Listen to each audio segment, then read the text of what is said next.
chaque fois qu'on entendait quelqu'un frapper à la porte d'entrée. Mon père criait « Mode furtif !» et on avait 30 secondes pour éteindre toutes les lumières de la maison. Avec mon frère, on courait partout.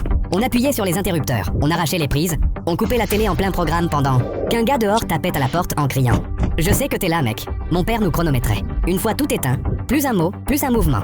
Même pas regarder par la fenêtre. On restait comme ça jusqu'à ce que mon père fasse un bruit de hibou. Ça voulait dire que c'était bon. Parfois 5 minutes, parfois presque 1 heure. Après, il nous faisait un check et disait « Même des vrais ninjas feraient l'en pas mieux ». Il nous disait que le mode furtif, c'était top secret. Fallait jamais en parler, ni aux profs, ni aux amis, à personne. Les autres comprendraient pas.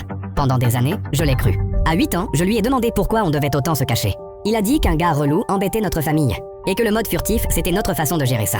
J'étais fier, on avait une technique secrète pour battre les méchants. À 10 ans, j'ai entendu le gars dehors parler d'un pari et de 20 $. J'ai tiré la manche de mon père et j'ai chuchoté. Le méchant veut voler notre argent? Il m'a fait taire tellement fort que j'ai sursauté.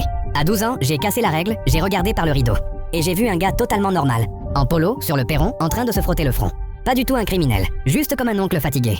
À 13 ans, j'ai dit à mon père que j'allais ouvrir la porte et lui dire de nous laisser tranquilles. Il est devenu tout pâle. Tu fais surtout pas ça.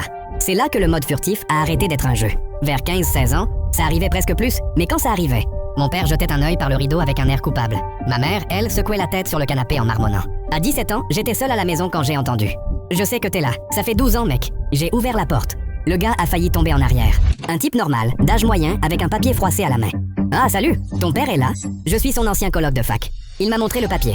Ton vieux m'a parié 20 $ que Michael Jordan gagnerait pas sa 6e bague. C'était en 1998. Je frappe à cette porte depuis ce jour-là. Il m'a donné le papier avec leurs 2 signatures en bas. Je l'ai laissé sur la table de la cuisine. Ma mère l'a vu en premier et elle a rigolé. Tellement fort qu'elle a dû se tenir au plan de travail. Mon père l'a pris, l'a lu, l'a reposé. Et la première chose qu'il a dite, c'était « Bon, maintenant il sait qu'il y a quelqu'un à la maison ».